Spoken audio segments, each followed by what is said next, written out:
Coming up this morning, Congressional District 26, the most watched race in the primary with unprecedented spending and attack ads targeting Republican nominee Brandon Gill. Out of nowhere, we saw these big DC swamp super PACs starting to come after me. He joins us this morning. Based on the results of Super Tuesday, the Texas legislature will move even further to the right. But State Senator Nathan Johnson says that might actually benefit Democrats. We have been moved from a position of less influence to a position of more. He explains why. Also, how a judge's decision affects the way Texas teenagers can get access to birth control pills.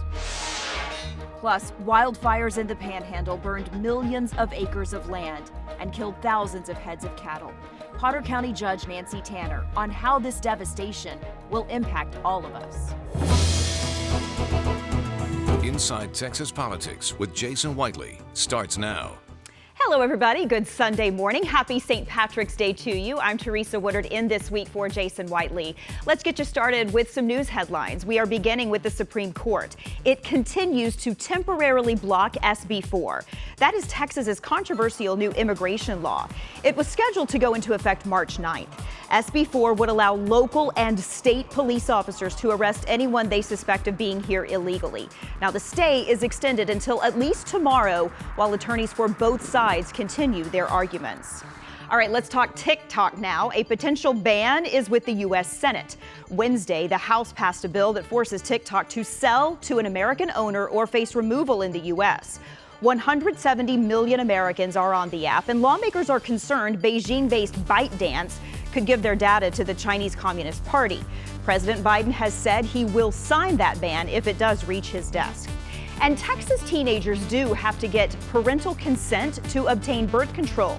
The Fifth Circuit Court of Appeals ruled that a Texas law requiring minors to get permission from parents does not conflict with the goals of the federally funded Title X program, which had given teens birth control confidentiality. Brandon Gill survived a barrage of attack ads and scored a decisive victory over 10 candidates in the Republican primary in Congressional District 26. We invited Gill in to talk about those negative ads and what his agenda will be if he wins in November. District 26 includes Cook County and portions of Wise, Denton, and Tarrant counties. Brandon, thanks for coming in this morning. Thanks for having me. So I think a lot of folks recognize your name because you were the target of a lot of negative campaign ads. After experiencing what you experienced, do you see any room for campaign finance reform? Do you believe that needs to happen? Well, the biggest thing coming into this campaign is we ran as clean a campaign as you possibly could. We didn't go negative on anybody. And really, it wasn't until the last 3 or 4 weeks of the campaign that just out of nowhere, we saw these big DC swamp super PACs starting to come after me. And they didn't go after anybody else, and they didn't prop up anybody else. It was a little odd. But all in, they spent, I think, $2.1 or $2.2 million in attack ads against me. You still have a general ahead of you, but you did get out of the primary without a runoff, and your district is very Republican friendly. So what will your agenda be if you do win in November? What will the people in your district look for? Well, the people in my district are looking for solid, across-the-board constitutional conservatives, and that's what I'm going to do. Of course, as you would expect, the border is the #1 issue right now, far and away. That's what people are focused on. And I think that people are looking first and foremost for border security, to finish building the wall, to reform our asylum laws, to bring back Remain in Mexico, to bring back, in other words, all of the policies that were in place under President Trump that Biden got rid of basically on day one. And once we've secured the border under President Trump, and we know that's going to be a major priority for him, we need to begin looking at deportations of the illegal aliens that Joe Biden brought into the country. Would you have voted for the bill that Republican Senator James Lankford negotiated? I would not. Why? No. You know, here's how I see the immigration battle that we're in right now. The Republicans want border security. We want a secure border. We want to have a sovereign nation. And the Democrats, I believe, are intentionally flooding this country with illegal aliens to create a voting bloc, a bloc of people that they believe will vote for Democrats perpetually. Some would say the border issue goes back to long before Democrats were in charge. Do you believe that's true? I do actually believe that's true. I think that now what we've seen under Joe Biden is far, far worse than we've had in the past. But to be clear, we've had a border crisis for decades now. And the problem is, in reality, it's the uniparty. It's Republicans want cheap labor and Democrats want voters. Let's talk about abortion. Would you be in favor of a nationwide ban on abortion? Do you believe there should be exceptions for rape or incest and unviable pregnancies, like we've seen women who were told your fertility could be at risk if you carry it forward and they've left the state? Listen, I'm 100% pro-life. My wife and I have been involved in the pro-life movement for quite a long time. In fact, my wife wrote a book about the pro-life issue. In fact, it's called The Choice, and she goes through and systematically debunks arguments that the pro-abortion crowd have made. So I'm entirely pro-life. I think that should be a priority for the Republican Party. But right now, I think the biggest issues that we're facing are, like I said, the border and fighting Joe Biden. Would you vote for a nationwide ban?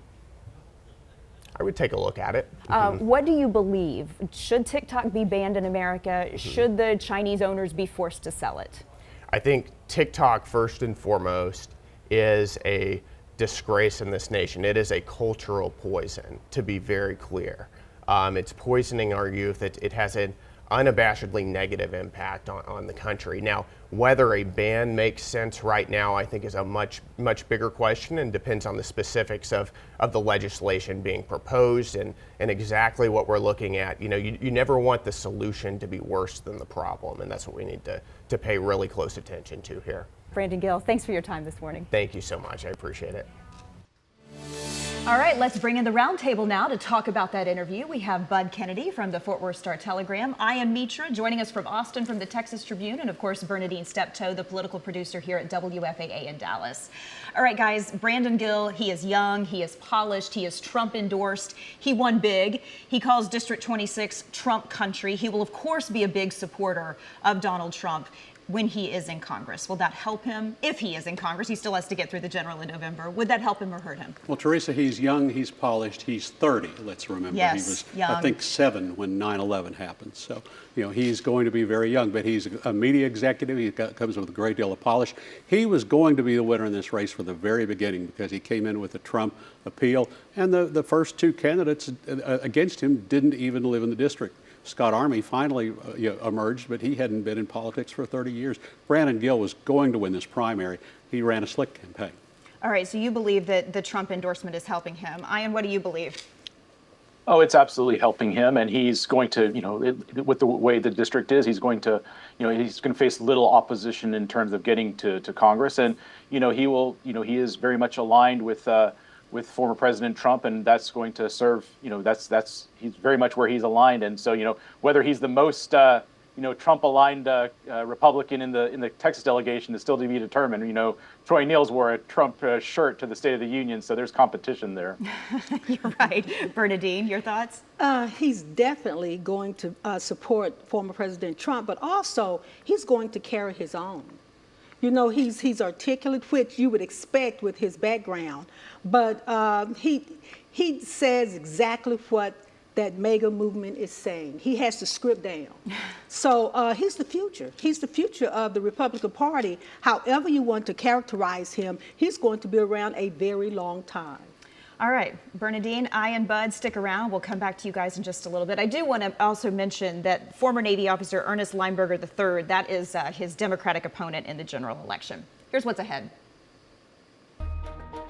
When we return, State Senator Nathan Johnson on why he believes the election of more far-right conservatives in the primary could mean more power for Democrats in the Texas legislature. The wildfires in the Panhandle are the biggest ever in Texas, having burned millions of acres of land and killed thousands of heads of cattle. Has the state done enough to help? Potter County Judge Nancy Tanner discusses the state's involvement when we come back on Inside Texas Politics. Based on the results from Super Tuesday, the Texas legislature is poised to move even further to the right. But this morning, a Texas Democrat says that might give his party more influence. State Senator Nathan Johnson represents Dallas. He won his Democratic primary and has no Republican opponent in November. Senator Johnson, thanks. It's good to see you this morning. Good morning. Glad to be back. Congrats on the victory. Thank you very much. So it appears as though the Texas House is poised to move further to the right.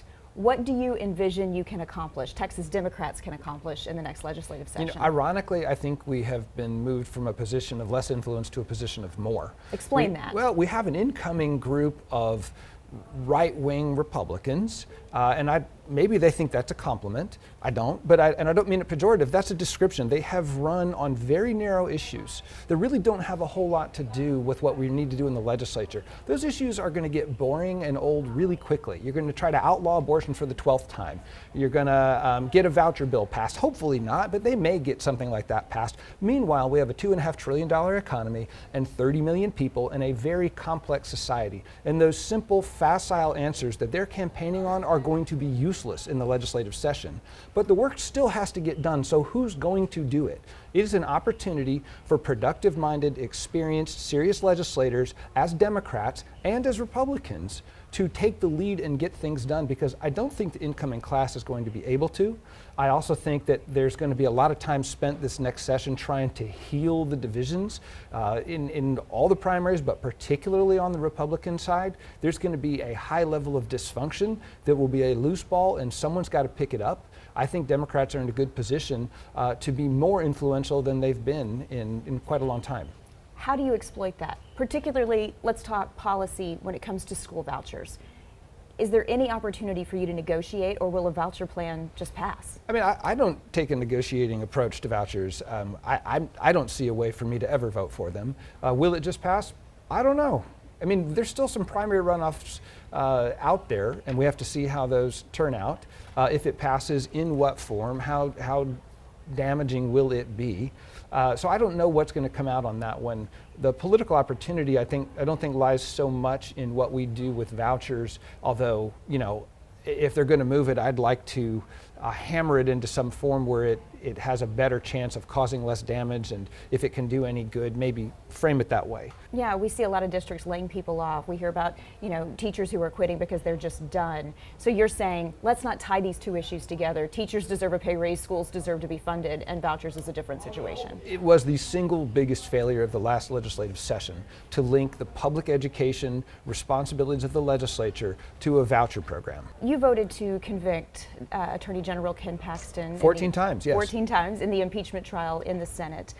He now appears to be sort of going after his opponents with a vengeance. Are you concerned with the power you see him wielding across the state? I'm very concerned. He is a wrecking ball with backward social policies that he uses to rile up a voter base, really to the neglect of work that ought to be being done by that office, and to the great detriment of those he comes after. What will be your number one issue when you go into the next legislative session? I'll use one word that will describe a few things, and that is infrastructure. Texas is a huge state, but we're going to get much huger. I don't think huger is a word, but I'm going to use it anyway. We have 30 million people. We have a nearly $2.5 trillion economy. We are growing in every respect, in population, in production, gross domestic product, higher education. We have a ton of money. And if we don't prepare our infrastructure with some of that money, we will not be ready for the future. And I think there's been too much attention paid to backward social issues and not enough attention paid to things like water, electricity, education, healthcare, and transportation. So the one thing I'm going after is infrastructure, but it means those 5 things, all of them have to have our attention. And that's why it also isn't helpful to be simplistic minded when you come into the legislature. You can't just come in here and be the anti-abortion person or whatever your issue is. You got to tend to all this stuff. That's why you were elected, ultimately, and it is your responsibility. Senator Johnson, we'll leave it there. Thank you. Thanks for talking with me this morning. The worst wildfire in recorded Texas history burned millions of acres of land and killed thousands of heads of cattle in the Panhandle. Potter County Judge Nancy Tanner joined us from Amarillo to talk about recovery and responsibility. Judge Tanner, it's great to see you this morning. Thanks for being with us. Great to see you too, Teresa. Thanks for having me. Is the state doing enough to help the Panhandle that's been just so devastated? They really are. They really are. We had obviously a biggest wildfire ever in the history of Texas, and the state stepped in. As a matter of fact, we had a meeting in Borger, Texas, 3 days after the fire with the governor and emergency management personnel from all over the state. And they said, whatever you need, we'll do, whatever it takes, we'll get this done. And I'm not kidding, Teresa, on the way to Borger, Amarillo is not that far, it's about 45 minutes away. The ground was black. There was no green, there were no trees, everything was black. We lost 7,000 cattle. That's a lot. That's a lot of cattle. It's a lot of meat. So the state is helping. Donations are pouring in from all over the state, everywhere. I have a meeting with my ag agent Monday to decide who gets what. They have so many things, so many donations have been made, clothing, food, money, all kinds of stuff. So Texas, the Panhandle has a big heart. For those of us who don't live in the Panhandle, do you anticipate a trickle-down effect to us because so much of an impact has been had on agriculture? I do, because of the agriculture. We have several beef packing plants here in the Panhandle, several. And with all that cattle lost, there will be an effect. I don't know how bad it will be or how sudden it will be or if it's going to be lingering. But it will have an effect on the state because a lot of people get their beef from this area. There's been a lot of talk about what might have caused this. If investigators are able to pinpoint an exact cause, do you think that someone should be held responsible, be that criminally or civilly? You know what? That's a tough question. I don't know. They're saying that it was a faulty power line that fell and caused the first spark, which caused everything. If that's the case, yes, they will be responsible, and I guarantee you they will step up and do the right thing. Well, Judge Tanner, we're thinking of you. We're certainly hoping and praying for a full recovery. Thank you so much. I appreciate the prayers. Tell the people there in Dallas to keep praying for us because we need it. We will. Thanks for your time this morning. Thank you. Will conservatives flip more school boards and a new border security group emerges in Congress? We've got more Roundtable when we come back. Welcome back, everybody. We've got more of the Roundtable now. We have Bud, Ian, and Bernadine still with us. Thanks for sticking around, you guys. Okay, so we just got through one election and another election day is already upon us. We are about to start voting for school boards in the middle of April. That's when early voting begins. We know conservatives are out to flip more school boards. So we want to talk about, is this all about textbooks still? Is it about critical race theory? Is it about vouchers, Bud? Well, I think more than ever this year, it's about LGBT issues. It's about, transgender issues, policies, gay and lesbian student groups, whether they'll be recognized. And if, as the courts have upheld, that they have to treat gay and lesbian students equally, then they'll just eliminate sexual discussion or any discussion of sex at all from the classroom and from the library. Interesting. All right, Ian, what are you going to be watching with these local school board races? When in looking forward, you want to look back a little bit too, and you saw what happened with some of the Republican primary races on the State Board of Education. Pat Hardy, a veteran SBOE member from Fort Worth, 20 years, lost her election. Tom Maynard in Williamson County, and another Republican in North Texas, also Pam Little, off to runoffs, and their opponents are talking about aspects of woke culture and things like that. So they're it seems to be a thing that's resonating on the state level, and it will probably, be part of the local races as well. Bernadine? Well, I'm looking to see how much of an impact and inroads that conservatives make, because to me, controlling school boards and those elected officials on the boards allow them to control local politics. And they've been talking about going into and having competitive races on the local level for a long time.